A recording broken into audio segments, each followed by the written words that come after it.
Hello, beautiful people. I'm Chris Maddox, founder of the Wild Woman Project and Wild Woman Fest. And I'm speaking to you today because we always meet like this at new moon time. And the new moon is upon us. It arrives on September 28th and it ushers in a moon cycle, which will carry us all the way through October 27th. So, between those two dates, nature offers us a kind of chapter. And we can encounter this moon cycle, this chapter, with intention and attention. So there is a teaching that the moon offers up cycle after cycle after cycle, which is the modeling of something that you see happen throughout the natural world of which we are a part, which is that cycling, that dark moon, the rising, the building of the light into that fullness, and then the slow fading away of the light back into the darkness, back into the mystery. And that ebb and flow can be seen so many places. And of course, that includes our life, not only our physical life, our full life cycle, but also the seasons and the changing and the cyclical nature of our inner lives. So, this cycle is particularly special for us here at the Wild Woman Project because each and every fall in the Northern Hemisphere, but of course, spring in the Southern Hemisphere, we at the Wild Woman Project take on a new theme. And this theme becomes a point of focus. It's a point of concentration, something that we carry with us for a year so that we can deepen and deepen and deepen and deepen and see what we learn, see what unfurls, see what emerges from the contemplation. So we just finished our Tiny Revolutions theme, and our new theme for 2019 and 2020, which will culminate at our annual Wild Woman Fest, is rituals of rewilding. Rituals of rewilding. So let's start. Let's just take a close look at this idea, this concept of ritual, which you may, listening to this, have a really clear understanding. And I want to offer up some words from two women who have written books on the subject of ritual. So the first one comes from Barbara Bizu, and she wrote The Joy of Ritual. So we'll start here. She says, ritual can be useful for many purposes: connecting with others, healing, enhancing creativity, ushering in a new life stage, and even simply acknowledging daily routines. They can take seconds or hours. They can be simple or complex, traditional or created in the moment to meet a specific need. They can be performed alone or with one or two other people or with a large group. So I wanted to start there to just kind of blow out our understanding of what ritual is, that whenever we speak about ritual here at the Wild Woman Project, there's a broad definition. And while some of us may include traditional rituals from, let's say, our family, our lineages, or spiritual lineages, what I want to encourage us all to do is like permission to make your own rituals, permission to have your own direct experiences and encounters with your life and what comes up. And from that place, just create, just play. And feel free to do that by yourself or with others. And what I hope for us, myself very much included, which is that we can go deeper into ritual, that we can sort of walk through that portal of the practice, the play of ritual, and really see what comes out of it, knowing that we don't really know right now. But yay, we have a year to explore it, you know? So there's a broad definition here. So let's open our hearts and our minds to that to get started. And then I want to offer up these second words as sort of like a deepening from Rachel Pollack, who wrote The Power of Ritual, speaking to sort of what's happening underneath the surface in a ritual. So she writes, ritual opens a doorway in the invisible wall that seems to separate the spiritual and the physical. The formal quality of the ritual allows us to move into the space between worlds, experience what we need, and then step back and once more close the doorway so we can return to our lives enriched. So this idea that whatever kind of ritual we're engaged in, there is an opening of a door. There is an experience that unfolds, that somehow exist in the space between the spiritual and the physical. And that in that space, as we walk through that door, that there's plenty to nourish us, to enrich us, so that we can take whatever unfurls in that space, we can tuck it away in our hearts and our memory and our breath. And then we can close the door of that ritual, of course, with gratitude, and step back into our lives. And perhaps in the stepping back into our lives with the enrichment, the nourishment that has come from the ritual, we are changed. And our lives are changed. And our lives, essentially, from that practice, are infused with more and more of spirit, of the spiritual dimension of our life here on earth. So ritual becomes that bridge space between the spiritual and the physical. So the second part of our big theme for the next year is rewilding, rituals of rewilding. Rewilding. This is the reclamation of the wilderness. This is the remembrance of the wilderness. And when I talk about the wilderness, to me, there is no separation between our own wilderness, that which is wild and mysterious and organic and intelligent, and that wilderness that seems to be outside of us. We are interdependent. We are part of a family that includes many, many, many, many beings, many non-human beings. And the wilderness is calling louder and louder and louder each day. And it's coming from the wilderness, the wilderness, capital W is calling. And that might sound like coming from within our own wild selves, or that might feel like or experience or sound like it's coming from the wild, from nature itself. Nature is speaking, and it's speaking everywhere. And we are nature. So, of all the pressing matters facing humanity at this moment in time, and of course, there's a list, the most fundamental problem, issue, phenomenon to be solved, to be tended with our attention, with our hearts, with our resources, is that of the climate crisis. Because this is our home. And none of the other issues are even going to exist if our home is not habitable for us and for future generations. The science is there. I don't have to tell you about the urgency here. But the one thing I want to offer up is, for the next year, let us listen to the wilderness. And let us use our ritual to listen to the wilderness, because we are a part of a big family. We are a part of a big family, and that family is communicating constantly. The only thing is, we've many of us have forgotten the language. Like, the plants don't speak English, but they communicate a lot.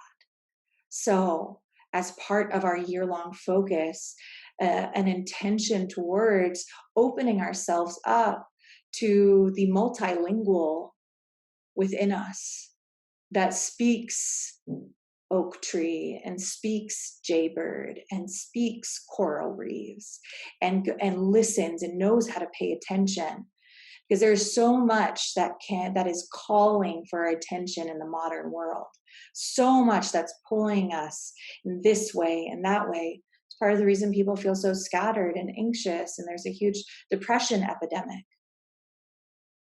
My prayer and my experience is that in the turning towards the natural world and befriending it and remembering the family of things of which we are a part, our hearts are nourished, our souls are nourished, and plants and animals can feel when we care. The land can feel when we care, even if we don't have, in our own little world, our own little home life, all of the answers to the climate crisis. The goodness that we put towards listening and being with our flowers and caring about our bees and watching for what birds show up on our land, and in our neighborhoods and on our walks to schools and work and all of these things, to be really paying attention to the natural world, that there is something really important that happens when we witness nature and nature witnesses us. So, rituals of rewilding. Let there be ritual, let there be wilderness, let us explore, knowing full well that we have no idea what's going to happen. No one does. And we are living into, the future. Our actions, our voices, our words, the way that we move through our lives. We are creating the future by encountering each day. And the more and more we can bring ritual into our life and continuously walk in through that, doorway, encounter that space between worlds, between the spiritual and the physical, and we can re-enter our lives infused with spirit, who knows what could happen? Who knows what could happen? So that's the big theme, the big exploration. So each moon cycle, of course, we will carry a little theme, a smaller theme, a smaller focus. So for this chapter, the new moon arriving in the astrological sign of Libra, our theme, right on time, I think, will be winds of change. Winds of change. So there's a focus on the element of air, all things air. Just before I was about to sit down to record this video, I stood out in front of my office, my feet on the earth, and I said, "Hi, air, I'm listening. I'm listening, I'm here." And I saw two really amazing things almost instantly. So I addressed the air, I made the air my friend, and right away I saw this group of seeds being carried off of one of the weeds in my yard, and the wind actually blew them, and there are all these fuzzy seeds, just flowing and flowing and flowing and flowing. And the message I thought about was the power of the wind to actually move and change things, to literally carry seeds to other locations so that they may be planted and so that they can grow somewhere else. Speaks so much to the nature of the air element, because not only is it the air and the winds, when we talk about it in our human life and in our human experience, the air is so many of the things that we kind of feel but can't hold, such as communication. Like us meeting like this on the internet in this way, it's a very airy thing to do. It's a call to the air element. And one of the things that can happen in moments like these is that seeds can be carried great distances and planted in other places. So that's the first something that nature taught me within 30 seconds of befriending it. Then the next thing the air showed me was two butterflies playing. They were dancing. I don't know exactly what was going on, but it seemed lovely. They seemed to be playing and joyful. They're beautiful butterflies. And I thought, oh, yes, of course. The wind is home of all the winged creatures. It is the passageway. It is the great, expansive, like nature's highways, and home to the birds and the butterflies and the bees and all of the flying insects. And that playfulness that I saw in the butterfly, the way that, it reminded me of the way the air can go through your hair and sort of like tickle you. So there's something sweet and joyful about tuning in to these winds. So I want to encourage you to go outside this new moon and say, hello, wind. How are you today? Just let the winds know that you're listening. And who knows what you'll see and what you'll encounter and what you'll learn from the wind. And it's winds of change, right? Change. And it's so sweet that we have this new moon that's coming right on the heels of the autumn equinox in the Northern Hemisphere and the spring equinox in the Southern Hemisphere. There is a changing of the seasons. And this idea is sort of like to circle back to what I started with, that the chapter that the moon shows to us, that cyclical nature, that things are constantly changing. But there's an interesting thing in change. Change seems to not just go like linear, straightforward, but change goes round and round, and it circles round and round and round. So we can, there is a familiarity at each phase of change that can be called back, remembered from other times in our life or other places in the natural world where we can say, oh, there is something constant about this change. And there is something right about the change. There's something natural about the change. So I want to call in hopefulness and the playfulness and the joyfulness of the butterflies and the hopefulness of those seeds flying out on the wind to be planted wherever they're needed. As I've been thinking about the climate a lot, I keep thinking about all of the amazing human beings all over the world who deeply, deeply, deeply care and who are related in a very personal way to nature. And these are people living on different continents, coming from different belief systems and spiritual religious backgrounds, who feel the sacredness, the power, the beauty, the family that we are in the natural world. So you have that here at the Wild Woman Project. So do not lose heart while we think about this. We can hold it all. How can we be hopeful? How can we be celebratory, even as we mourn changes and losses that are happening? So, winds of change. So I hope that you love this new theme as much as we do, we being, our little team and our international network of circle leaders who are holding space each and every new moon all over the globe.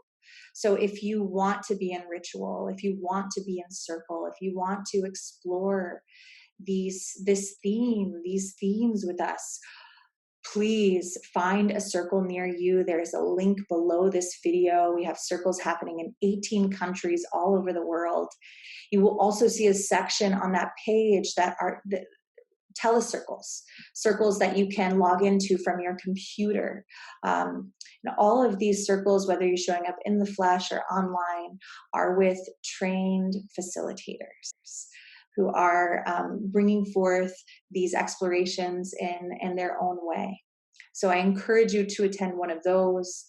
I also want to make a couple of announcements, which I'm really excited to make, which is number one, We have circle leader training coming up this fall. Registration just opened this past week. And so happy to see so many amazing women signing up. So if you've already signed up, yay! I'm so excited to get started in November.